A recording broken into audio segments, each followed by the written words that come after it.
Hi ಎಲ್ಲರಿಗೂ. ತೋಟದ ಮನೆ ಕಥೆಯ ಭಾಗ 2 ಇಲ್ಲಿ ಮುಂದುವರಿಯುತ್ತೆ. ಇದು ಕೊನೆಯ ಭಾಗ ಆಗಿರುತ್ತೆ. ಕತೆ ಇಷ್ಟ ಆದ್ರೆ ಒಂದು ಲೈಕ್ ಮಾಡಿ ಹಾಗೂ ಚಾನಲ್ಗೆ ಒಂದು ಸಬ್ಸ್ಕ್ರೈಬ್ ಮಾಡಿ. ನನ್ನ ಹೆಸರು ಪದ್ಮಾವತಿ. ಎಲ್ಲರೂ ಪದ್ದಿ ಪದ್ದಿ ಅಂತಾನೆ ಕರಿತಾ ಇದ್ರು. ಬಡತನವನ್ನೇ ಹಾಸಿ ಒದ್ದುಕೊಂಡಿದ್ದ ಕುಟುಂಬ. ಅಪ್ಪ ಅಮ್ಮ ಕೂಲಿ ಮಾಡಿದರಷ್ಟೇ ಮನೆಯಲ್ಲಿ ಇರೋ ಪುಟ್ಟ ಕೈಗಳಿಗೆ ತುತ್ತು ಬೀಳುವ ಸಾಧ್ಯತೆ. ಇಲ್ಲದಿದ್ದರೆ ಹೊಟ್ಟೆಗೆ ತಣ್ಣೀರು ಗತಿಯಷ್ಟೇ. ಇಂಥ ಮನೆಯಲ್ಲಿ 4ನೇ ಮಗಳು ನಾನು. ಗಂಡು ಮಗುವಿನ ವ್ಯಾಮೋಹದಿಂದ ಹುಟ್ಟಿದ ಬೇಡದ ಕೂಸು ನಾನು. ಅಮ್ಮನ ಕೂಲಿ ನಾಲಿಯ ಮಧ್ಯೆ ಮಗು ಹೊತ್ತು ಹೇರುವ ಯಂತ್ರವಾಗಿದ್ದಳಷ್ಟೇ. ನನಗೆ ತಾಯಿ ಆರೈಕೆ ಮಾಡಿದ ನೆನಪೇ ಇಲ್ಲ. ಅಕ್ಕಂದಿರೆ ಅವರ ಕೆಲಸದ ನಡುವೆ ನನ್ನು ನೋಡಿಕೊಂಡ ನೆನಪಿದೆ. ವಯಸ್ಸಿಗೆ ಬಂದ ಹೆಣ್ಣು ಮಕ್ಕಳು ಎಂದಿಗೂ ಭಾರವೇ ತಾನೆ. ಹಾಗೆಯೇ ಇದ್ದ ಬದುಕಲ್ಲಿ ಒಬ್ಬ ಅಕ್ಕ ಯಾರೊಂದಿಗೂ ಓಡಿ ಹೋಗಿ ಬಿಟ್ಟಿದ್ದಳು. ಬಡವರ ಮನೆಯಲ್ಲಿ ಹೆಣ್ಣಾಗಿ ಹುಟ್ಟಬಾರದಂತೆ. ಹಾಗೆಯೇ ಇತ್ತು ಜೀವನ. ಕಷ್ಟಪಟ್ಟು ಎಲ್ಲರನ್ನ ಎದುರು ಹಾಕಿಕೊಂಡು ಸರ್ಕಾರಿ ಶಾಲೆಗೆ ಸೇರಿದ್ದೆ. ಇದ್ದ ಒಂದೇ ಶಾಲೆಯ ಮೇಷ್ಟ್ರು ಅಪ್ಪ ಅಮ್ಮನಿಗೆ ಒಪ್ಪಿಸಿ ನನ್ನ ವಿದ್ಯಾಭ್ಯಾಸಕ್ಕೆ ಸಹಕಾರಿಯಾಗಿ ನಿಂತಿದ್ದರು. ಹಾಗಂತ ಓದುತ್ತಾ ಬರೆಯುತ್ತಾ ಕುಳಿತುಕೊಳ್ಳಲು ಯಾರೂ ಬಿಡುತ್ತಿರಲಿಲ್ಲ. ನನ್ನ ನಂತರ ಒಬ್ಬ ತಮ್ಮ ಹುಟ್ಟಿದ. ಹೆಸರೇ ಇಲ್ಲದ ವಂಶಕ್ಕೊಬ್ಬ ವಾರಸುದಾರ. ಪುಣ್ಯಕ್ಕೆ ತಾಯಿಗೆ ಆಸ್ಪತ್ರೆಯಲ್ಲಿ ಬೈದು ಮಗುವಾಗುವಂತೆ ಆಪರೇಷನ್ ಮಾಡಿ ಕಳಿಸಿದ್ದರು. ಅಕ್ಕ ಓಡಿ ಹೋಗಿದ್ದರಿಂದ ಅದೊಂದು ಕಪ್ಪು ಚುಕ್ಕೆಯಾಗಿ ಉಳಿದು ಬಿಟ್ಟಿತ್ತು. ಇನ್ನಿಬ್ಬರು ಅಕ್ಕಂದಿರಿಗೆ ಓದುವ ಆಸಕ್ತಿ ಇರಲಿಲ್ಲ. ಹಿರಿಯಕ್ಕ 4ನೇ ತರಗತಿಯವರೆಗೆ ಓದಿ ಶಾಲೆಗೆ ಹೋಗಲು ತಪ್ಪಿಸಿಕೊಳ್ಳಲು ಕೆಲಸಕ್ಕೆ ಹೋಗಲು ಶುರು ಮಾಡಿದಳು. ಉಳಿದವರು ಅದನ್ನೇ ಮಾಡುತ್ತಿದ್ದರು. ತಾಯಿಗೆ ಕೆಲಸದಲ್ಲಿ ಸಹಾಯ ಮಾಡುವುದು, ಉಳಿದ ಸಮಯದಲ್ಲಿ ಗೌಡವರ ಮನೆಯಲ್ಲಿ ಸಣ್ಣ ಪುಟ್ಟ ಕೆಲಸ. 2ನೇ ಅಕ್ಕನಿಗೆ ಚಿಕ್ಕ ವಯಸ್ಸಿನಲ್ಲಿ ಉಳಿದ ಮಕ್ಕಳನ್ನ ನೋಡಿಕೊಳ್ಳುವ ಜವಾಬ್ದಾರಿ ಬಿದ್ದಿತ್ತು. ಆಗ ನನ್ಗೆ 18 ವರ್ಷವಾಗಿತ್ತು. ಉಳಿದಿಬ್ಬರು ಅಕ್ಕಂದಿರಿಗೆ ಅಕ್ಕಪಕ್ಕದ ಊರಿನಲ್ಲಿರುವ ಸಂಬಂಧ ಹುಡುಕಿ ಮದುವೆ ಮಾಡಿ ಕೈ ತೊಳೆದುಕೊಂಡು ಬಿಟ್ಟಿದ್ದರು. ನನ್ನ ವಿದ್ಯೆ 8ನೇ ತರಗತಿಗೆ ಮೊಟಕುಗೊಳಿಸಿ ಬಿಟ್ಟಿದ್ದರು. ಅಂದು ಬೆನ್ನಿಗೆ ನಿಂತಿದ್ದ ಮೇಷ್ಟ್ರ ವರ್ಗಾವಣೆಯಿಂದ ಬೇರೆ ಯಾರ ಸಹಾಯವೂ ದೊರಕದಾಗಿತ್ತು. ನಾನೇ ಅದ್ಯಾವುದೋ ಸ್ಕೀಮಲ್ಲಿ ಕಂಪ್ಯೂಟರ್ ತರಬೇತಿ ಕಳೆದು ಊರಲ್ಲಿರುವ ಒಂದೇ ಒಂದು ಜೆರಾಕ್ಸ್ ಸೆಂಟರ್ನ ಕೆಲಸಕ್ಕೆ ಸೇರಿದ್ದೆ. ಜೊತೆಗೆ ಸಣ್ಣ ಪುಟ್ಟ ಕಂಪ್ಯೂಟರ್ ಕೆಲಸಗಳನ್ನ ಮಾಡುತ್ತಿದ್ದೆ. ಬರುತ್ತಿದ್ದ ಸಂಬಳ ಪೂರ್ತಿ ಮನೆಗೆ ಸೇರುತ್ತಿತ್ತು. ತಂದೆ ತಾಯಿಗೆ ಆಧಾರವಾಗಿ ನಿಂತಿದ್ದ ಖುಷಿ ಇತ್ತು. ತಮ್ಮನ ಶಾಲೆಗೆ ಕಲಿಸಲು ಬೇಕಾದ ವ್ಯವಸ್ಥೆ ಕೂಡ ಆಗಿತ್ತು. ಇದರ ಜೊತೆ ಜೊತೆ ಓದುವುದು ಕೂಡ ಮುಂದುವರಿಸುವ ಆಸೆ ಕೂಡ ಹಾಗೆಯೇ ಇತ್ತು. ಆದರೆ ಹುಚ್ಚು ಮನಸ್ಸು ನನಗೆ ಗೊತ್ತಿಲ್ಲದೆ ನನ್ನ ಜೀವನದ ಗುರಿ ತೋಡಿತ್ತು. ಶ್ರೀದೇವಿಯವರು ಇಷ್ಟು ಹೇಳಿ ಒಂದು ವಿರಾಮವಿಟ್ಟರು. ಕನಸು ಇದ್ಯಾವುದನ್ನ ಊಹಿಸಲಾಗದೆ ಚಡಪಡಿಸುತ್ತಿದ್ದಳು. ಅಮ್ಮನ ಘನತೆವೆತ್ತ ವ್ಯಕ್ತಿತ್ವ, ಅವರ ಲೀಲಾಜಾಲವಾಗಿ ಇಂಗ್ಲಿಷ್ ಮಾತಾಡುವ ಮತ್ತು ವ್ಯವಹರಿಸುವ ರೀತಿಗೂ, ಅವರು ಹೇಳುತ್ತಿದ್ದ ಅವರ ಹಿನ್ನೆಲೆಗೂ ತಲೆಯಾಗುತ್ತಿರಲಿಲ್ಲ. ಇದೆಲ್ಲ ಒಂದು ಸೋಜಿಗವೆನಿಸುತ್ತಿತ್ತು. ಮುಂದೆ ಕೇಳುವ ಕುತೂಹಲ ಹೆಚ್ಚಾಗಿ ಕನಸು ಕೇಳಿದಳು. ಹೇಳಿ ಅಮ್ಮ, ಏನಾಯ್ತು ಎಂದು ಶ್ರೀದೇವಿಯವರು ಮುಂದುವರಿಸತೊಡಗಿದರು. ಅಂದು ಎಂದಿನಂತೆ ಕೆಲಸಕ್ಕೆ ತೊಡಗಿದ್ದೆ. ಯಾವುದೋ ಟೈಪಿಂಗ್ ಕೆಲಸದಲ್ಲಿ ಮುಳುಗಿ ಹೋಗಿದ್ದೆ. ಮೇಡಂ 4 A4 ಸೈಜ್ ಸೀಟ್ ಸಿಗುತ್ತಾ ಎಂದಾಗ ತಲೆ ಎತ್ತಿ ನೋಡಿದೆ. ಆ ಹಳ್ಳಿಯ ಪರಿಚಿತ ಮುಖವಲ್ಲ, ಯಾವುದೋ ದೊಡ್ಡ ಪಟ್ಟಣದಿಂದ ಬಂದ ಕುರುಹು. ನೀಟಾಗಿ ಇಸ್ತ್ರಿ ಮಾಡಿದ ಬಟ್ಟೆ, ತಿದ್ದಿದ ಕ್ರಾಫ್, ಬಿಳಿಯ ಅಂಗಿ, ಜೇಬಲ್ಲಿ ಸಿಕ್ಕಿಸಿದ ಪೆನ್, ನಗುವ ಕಣ್ಣುಗಳು. ಒಂದೇ ಕ್ಷಣದಲ್ಲಿ ನಾನು ಕಳೆದು ಹೋಗಿದ್ದೆ. ಮತ್ತೊಮ್ಮೆ ಅಲೋಕ್ ಹೇಳಿದಾಗ ಎಚ್ಚೆತ್ತು 4 ಶೀಟ್ ಕೊಟ್ಟು ಕಳಿಸಿದ್ದೆ. ಅವರು ಹೋದರು. ಮನಸ್ಸು ಮಾತ್ರ ಅವರ ಸುತ್ತ ಗಿರಾಕಿ ಹೊಡೆಯುತ್ತಿತ್ತು. ಅವರ ಬಗ್ಗೆ ತಿಳಿಯುವ ಆಸಕ್ತಿ ಕೂಡ ಮೂಡಿತ್ತು. ಮತ್ತೆರಡು ದಿನ ಅವರ ದರ್ಶನ ನನಗಾಗಿರಲಿಲ್ಲ. ಮನಸ್ಸು ಮಾತ್ರ ಅವರ ಎಳೆಯುತ್ತಲಿತ್ತು. 3ನೇ ದಿನ ಎಂದಿನಂತೆ ನಡೆದುಕೊಂಡು ಹೋಗುವಾಗ ಗೌಡರ ಮಗನ ಬೈಕ್ನ ಹಿಂಬದಿಯಲ್ಲಿ ಅವರನ್ನ ಕಂಡಂತಾಯ್ತು. ಯಾಕೋ ಹಿಡಿತಕ್ಕೆ ಸಿಗದೆ ಮನಸ್ಸು ಕುಣಿಯುತ್ತಲಿತ್ತು. ಇಷ್ಟಾಗಿ ಅವರ ಪರಿಚಯ, ಕುಲ, ಗೋತ್ರ ಏನೂ ತಿಳಿದಿರಲಿಲ್ಲ. ಮಾತನಾಡಿಸುವುದು ಕಷ್ಟವೇ. ಸುಮ್ಮನೆ ನನ್ನ ಪಾಡಿಗೆ ಬಂದು ಕೆಲಸದಲ್ಲಿ ತೊಡಗಿದ್ದೆ. ಮಧ್ಯಾಹ್ನದ ಹೊತ್ತಿಗೆ ಮತ್ತದೇ ಧ್ವನಿ. ಮತ್ತೆ ಶೀಟ್ ಕೇಳಿದಾಗ ಬುದ್ಧಿ ನನ್ನ ಹಿಡಿತ ತಪ್ಪಿತ್ತು. ಮಾತನಾಡಿಸುವ ಆಸೆಗೆ ಬಿದ್ದು ತಿರುಗಿ ಪ್ರಶ್ನಿಸಿದೆ. ಬರೀ 4? ಯಾಕೆ ಎಂದು ಕೇಳಿದ ಮೇಲೆ ಹೃದಯ ಗಾಬರಿಯಿಂದ ಒಡೆದುಕೊಳ್ಳಲಾರಂಭಿಸಿತ್ತು. ಈ ಅಧಿಕ ಪ್ರಸಂಗದ ಅಗತ್ಯವೇನಿತ್ತೆಂದು ಬುದ್ಧಿ ಚುಚ್ಚಲಾರಂಭಿಸಿತ್ತು. ಆ ಯೋಚನೆಗಳನ್ನು ಸೀಳುವಂತೆ ಉತ್ತರ ಬಂದಿತ್ತು. ನಾನು ಶೇಖರ್, ಗೌಡರ ಮಗ ಸಂದೀಪ್, ನಾನು ಫ್ರೆಂಡ್ಸ್. ಅವರ ಮನೆಗೆ ಬಂದಿದ್ದೆ. ಮನೆಗೆ ಪತ್ರ ಬರೆಯೋಕೆ, ಕತೆ ಕವನ ಗೀಚೋಕೆ ಪೇಪರ್ ಬೇಕಾಗತ್ತೆ. ಅದ್ಕೆ ತಗೊಂಡೆ ಎಂದ. ಅವನ ಮಾತನಾಡುವ ಶೈಲಿ ಓದಿದವನು, ಕತೆ ಕವನ ಬರೆಯುವವನು ಎನ್ನುವುದು ತಿಳಿದ ಮೇಲೆ ಆರಾಧನಾ ಭಾವ ತುಂಬಿತ್ತು. ನನ್ನ ಪೆದ್ದು ಪೆದ್ದು ಮುಖಭಾವ ಓದಿದನು ಎನ್ನುವಂತೆ ನಿಮ್ಮ ಹೆಸರೇನು ಎಂದ. ಒಂದು ನಾಚಿಕೆ ಜೊತೆಗೆ ಕೀಳರಿಮೆಯಿಂದ ನಿಧಾನಕ್ಕೆ ನನ್ನ ವಿವರ ಹೇಳುವಾಗಲೇ ಸಂದೀಪ್ ಬೈಕ್ ನಲ್ಲಿ ಹತ್ತಿರ ಬಂದಾಗ, ನಾಳೆ ಸಿಗ್ತೀನಿ ಸಂಜೆ, ಉಳಿದದ್ದು ಮಾತಾಡೋಣ ಎಂದು ಹೊರಟೇ ಬಿಟ್ಟ. ದಿನಕ್ಕಿಂತ ಜಾಸ್ತಿ ಹೊತ್ತು ಕನ್ನಡಿ ಮುಂದೆ ನಿಂತಿದ್ದೆ. ತೀರಾ ಕಪ್ಪಲ್ಲದ ಹದವಾದ ಬಣ್ಣ, ಕೆಲಸ ಮಾಡುತ್ತಿದ್ದ ಕಾರಣ ಹದವಾದ ಮೈಕಟ್ಟು, ನೀಳವಾದ ಜಡೆ, ಚಂದವಲ್ಲದಿದ್ದರೂ ಲಕ್ಷಣವಾಗಿದ್ದೇನೆ ಅನಿಸಿತು. ಇರುವುದರಲ್ಲಿ ಒಳ್ಳೆಯ ಬಟ್ಟೆ ತೊಟ್ಟು ಕೆಲಸಕ್ಕೆ ಹೊರಟಿದ್ದೆ. ಸಂಜೆ ನಿಜವಾಗಿ ಸಿಗುತ್ತಾನ? ಮಾತನಾಡುವುದಾದರೂ ಏನಿದೆ? ಪ್ರಶ್ನೆಗಳಿಗೆ ಉತ್ತರ ದೊರಕದಿದ್ದರೂ ಒಳಗಿಂದ ಏನೋ ಒಂಥರ ಪುಳಕವಿತ್ತು. ಸಂಜೆಯಾಯ್ತು. ಅಲ್ಲಿಯವರೆಗೆ ಅವನ ಸುಳಿವಿರಲಿಲ್ಲ. ಇನ್ನೇನು ಬರುವುದೇ ಇಲ್ಲವೆಂದು ನಿರಾಶೆಯಿಂದ ಮನೆಯೆಡೆಗೆ ಹೊರಟಿದ್ದೆ. ಸುಮಾರು 2 ಕಿಲೋಮೀಟರ್ ನಡೆದೇ ಹೋಗುವ ದಾರಿ. ಒಂದರ್ಧ ದಾರಿ ಕ್ರಮಿಸುವಾಗ ಹಿಂದಿಂದ ಯಾವುದೋ ಧ್ವನಿ ನನ್ನ ನಿಲ್ಲಿಸಿತು. ನಿಲ್ರಿ, ನಿಮ್ಮಷ್ಟು ಬೇಗ ನಡೆಯೋಕೆ ಆಗಲ್ಲ ಎಂದಾಗ ನೋಡಿದರೆ ಶೇಖರ್ ಓಡುತ್ತಾ ಬಂದ ಅಂತಿತ್ತು. ನಾನು ನಿಂತೆ. ಮನೆ ದಾರಿ ತಲುಪುವವರೆಗೂ ಸಾಕಷ್ಟು ವಿಷಯ ಮಾತಾಡುತ್ತಾ ಇದ್ದೆವು. ನಾಳೆ ಸಿಗುತ್ತೇನೆಂದು ಶೇಖರ್ ಮರೆಯಾದ. ಇದೇ ರೀತಿ 1 ವಾರ ನಡೆದಿತ್ತು. ಅಂದು ಸಂಜೆ ಶೇಖರ್ ಸಪ್ಪೆ ಮುಖದೊಂದಿಗೆ ನಾಳೆ ನಾನು ಹೊರಡ್ತೀನಿ ಎಂದ. ಮನಸ್ಸಲ್ಲಿ ಮೋಡ ಕವಿಯತೊಡಗಿತ್ತು. ಗೆಳೆತನಕ್ಕಿಂತ ಹೆಚ್ಚಿನದೇನೋ ಇದೆ ಎನ್ನಿಸಿದರೂ ಹೇಳಲು ಭಯವಾಗಿ ಕಣ್ಣಂಚಲ್ಲಿ ನೀರು ತುಂಬಿ ಬಂದಿತ್ತು. ಇದೆಲ್ಲ ತಿಳಿದವನಂತೆ ಶೇಖರ್ ಮದ್ವೆ ಆಗ್ತೀಯ ನನ್ನ ಎಂದ. ಕಣ್ಣಲ್ಲಿ ತುಂಬಿದ ಹನಿ ನೀರು ಆನಂದ ಬಾಷ್ಪವಾಗಿ ಪರಿವರ್ತನೆಯಾಗಿತ್ತು. ಮನಸ್ಸು ಮಾತ್ರ ಜಾಗೃತವಾಯಿತು. ಹಿರಿಯಕ್ಕನ ಚಾಳಿ ಮನೆ ಮಂದಿಗೆಲ್ಲ ಅನ್ನೋ ಹೆಸರು ಮತ್ತೆ ನನಗೆ ಬೇಡವಾಗಿತ್ತು. ಅದನ್ನೇ ಸ್ಪಷ್ಟವಾಗಿ ಹೇಳಿಬಿಟ್ಟೆ. ಶೇಖರ್ ನಗುತ್ತಾ, ನಾನೇನು ಓಡಿ ಬಾ ಅಂತ ಹೇಳ್ತಾ ಇಲ್ಲ. ನಾಳೆ ಊರಿಗೆ ಹೋಗಿ 1 ವಾರದಲ್ಲಿ ಎಲ್ಲರ ಜೊತೆ ಬಂದು ಎಲ್ಲರಿಗೂ ಹೇಳಿ ಕೇಳಿ ಕರೆದುಕೊಂಡು ಹೋಗ್ತೀನಿ. ಒಪ್ಪಿಗೆನಾ ಎಂದಾಗ ಖುಷಿಯಿಂದ ತಲೆ ಅಲ್ಲಾಡಿಸಿ ಒಪ್ಪಿಗೆ ಸೂಚಿಸಿದೆ. ನನಗೆ ಅರಿಯದೆ ತೋಡಿದ ಕೆಂಡಕ್ಕೆ ಬೀಳುತ್ತೇನೆ ಎನ್ನುವ ಕಿಂಚಿತ್ತು ಎಚ್ಚರವಿಲ್ಲದೆ ಒಪ್ಪಿಗೆ ಕೊಟ್ಟಿದ್ದೆ. ಆ ಒಂದು ಒಪ್ಪಿಗೆ ಮುಂದಿನ ದುರಂತಕ್ಕೆ ನಾಂದಿ ಆಡಿತ್ತು. ಶೇಖರ್ ಮರಳಿ ತನ್ನ ಊರಿಗೆ ಹೊರಟು ಬಿಟ್ಟ. ಬರುತ್ತಾನೆಂಬ ಭರವಸೆ ನೀಡಿದ್ದ. ಆದರೆ ಮನಸ್ಸಲ್ಲಿ ತಳಮಳ. 1 ವಾರದ ಎಂದಿನ ಪರಿಚಯ ಪ್ರೇಮವಾಗಿ ಮಾರ್ಪಟ್ಟಾಗಿತ್ತು. ಅದೆಲ್ಲ ಅರ್ಥವಾಗುವ ಮೊದಲೇ ಅವನು ಕಣ್ಣೆದುರಿಂದ ಮರೆಯಾಗಿದ್ದ. ಒಳಗೊಳಗೆ ಭಯ. ಅಪ್ಪ ಅಮ್ಮನನ್ನ ಒಪ್ಪಿಸುವುದು ಒಂದು ಭಯವಾದರೆ, ಆಸರೆಗಿದ್ದ ನಾನು ಮದುವೆಯಾಗಿ ಹೊರಟರೆ ಆರ್ಥಿಕ ನೆರವು ಅವರಿಗೆ ತಪ್ಪುತ್ತಿತ್ತು. ಶೇಖರ್ನ ಪೂರ್ತಿ ಮಾಹಿತಿ ಕೂಡ ಇರಲಿಲ್ಲ. ಬರದೇ ಹೋದರೆ ಮನ ಅಂಜಿಕೆಯಲ್ಲಿ ನಡುಗಿತ್ತು. ಅವನು ಮನದಲ್ಲಿ ಮನೆ ಮಾಡಿ ಹೋಗಿದ್ದ. ಅವನನ್ನ ಕಳೆದುಕೊಳ್ಳುವ ಯಾವುದೇ ಇರದೆ ನನಗಿರಲಿಲ್ಲ. ಅದೇ ಚಿಂತೆ ಮನದಲ್ಲಿ ಕೊರೆಯತೊಡಗಿತ್ತು. ದಿನಗಳು ಕಳೆಯದಂತೆ ಭಾಸವಾಗತೊಡಗಿತ್ತು. ಕೆಲಸದಲ್ಲೂ ಏಕಾಗ್ರತೆ ಇರಲಿಲ್ಲ. ಅಷ್ಟರಲ್ಲಿ ವಾರಗಳೆರಡು ಕಳೆದು ಹೋಗಿತ್ತು. ಮನೆಯಲ್ಲಿ ಹೇಳಿಕೊಳ್ಳುವುದು ಮತ್ತು ಕಷ್ಟದ ಕೆಲಸ. ಗೌಡರ ಮಗನ ಬಳಿ ಶೇಖರ್ ಬಗ್ಗೆ ವಿಚಾರಿಸಲೇ ಅನಿಸಿತ್ತು. ಆದರೆ ಏನೆಂದು ಹೇಳುವುದು?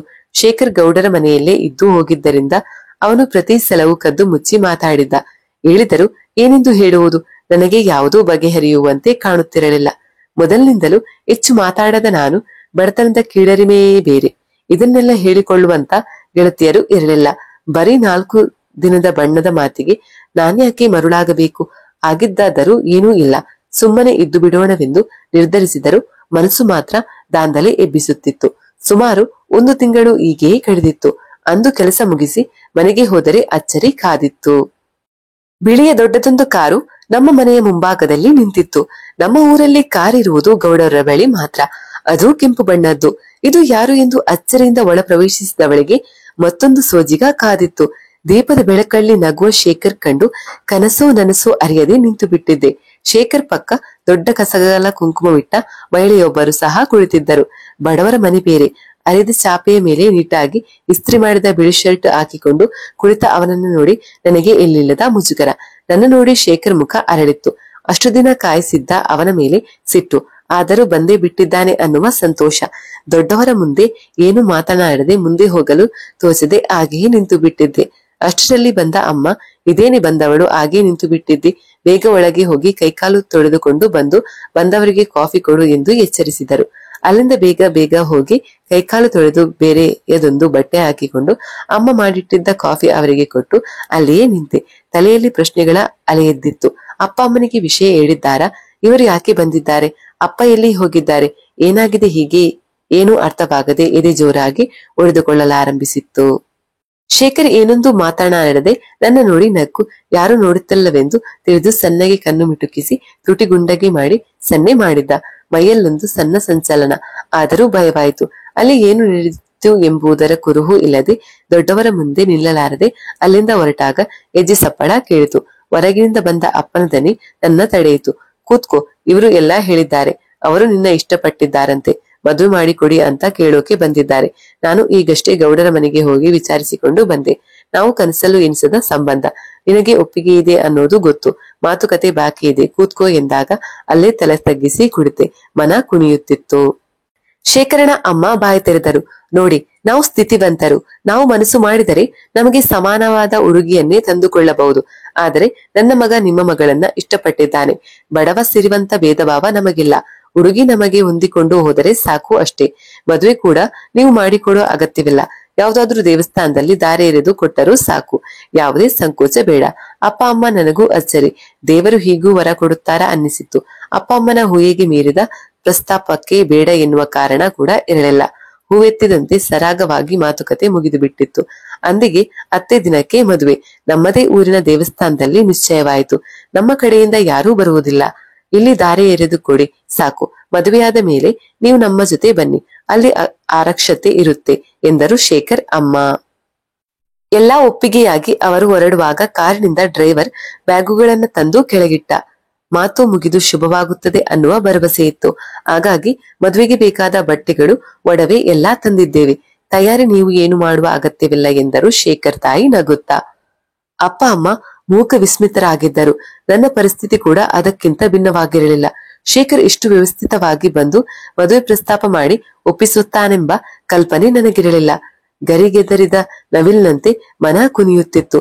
ಹೊಸದೊಂದು ಕನಸಿನ ಲೋಕ ಕಾದ ತೆರೆದಿತ್ತು. ಕಲ್ಪನೆಯಲ್ಲಿ ಮುಳುಗಿ ಹೋಗಿದ್ದೆ. ದಿನಗಳು ಸರಿದದ್ದು ತಿಳಿಯಲೇ ಇಲ್ಲ. ನಿಶ್ಚಿತ ದಿನದಂದು ಶೇಖರ್ ಮತ್ತವರ ತಾಯಿ ಬಂದಿಳಿದರು. ದೇವರ ಮುಂದೆ ತಾಳಿ ಕಟ್ಟಿ ಮದುವೆ ಶಾಸ್ತ್ರ ಮುಗಿದು ಬಿಟ್ಟಿತ್ತು. ಮೊದಲ ಮಾತುಕತೆಯಂತೆ ಎಲ್ಲರೂ ಅವರ ಪಟ್ಟಣಕ್ಕೆ ಹೊರಟಿದ್ದೆವು.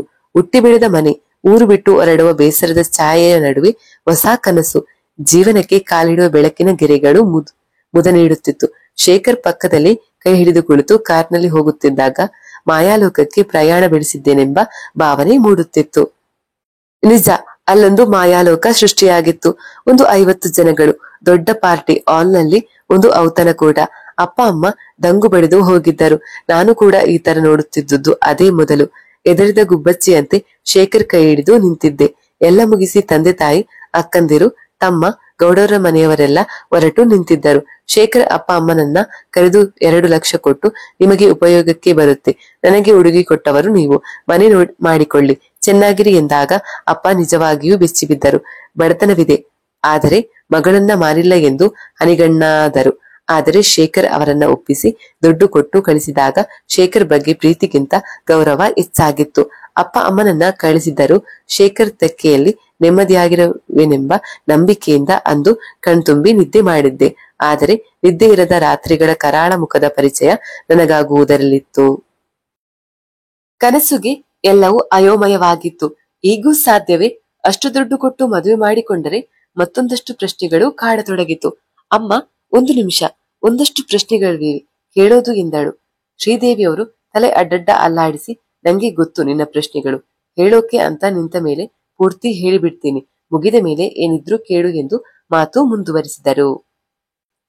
ಮನೆ ಬಡತನ, ತಮ್ಮನ ಓದಿನ ಜವಾಬ್ದಾರಿ, ಅಪ್ಪ ಅಮ್ಮನ ಕಷ್ಟಗಳನ್ನೇ ನೋಡಿದ್ದ ನನಗೆ ಮದುವೆ ಕನಸಾಗಿತ್ತು. ಅದರಲ್ಲೂ ಯಾವುದೋ ಮತ್ತೊಬ್ಬ ಅಳಿಯವನನ್ನೇ ಮದುವೆಯಾಗಿ ಅಕ್ಕಂದಿರಂತೆ ಸಾಮಾನ್ಯ ಜೀವನ ಸಿಕ್ಕರೆ ಅದೇ ಹೆಚ್ಚೆಂದು ತಿಳಿದುಕೊಂಡಿದ್ದ ನನಗೆ ಅದು ನನ್ನ ಯೋಗ್ಯತೆಗೆ ಮೀರಿದ್ದೇ ಸಿಕ್ಕಿತ್ತು ಎನ್ನುವ ಸಂತೋಷ. ಅದಕ್ಕಿಂತ ಹೆಚ್ಚಿನದಾಗಿ ಅಪ್ಪನಿಗೆ ಅವನು ಕೊಟ್ಟಿದ್ದು 2 ಲಕ್ಷ. ನಿಜವಾಗಿ ಮದುವೆಯಾಗಿ ಬೇರೆ ಮನೆಗೆ ಹೋಗುವ ಹೆಣ್ಣಿಗೆ ಎಷ್ಟೇ ಎಂದರೂ ತವರಿನ ಮೇಲಿನ ಪ್ರೀತಿ, ಕಾಳಜಿ ಎಲ್ಲ ಹೆಚ್ಚೇ ಇರುತ್ತದೆ. ಅದರಲ್ಲೂ ದುಡಿವ ಕೈ.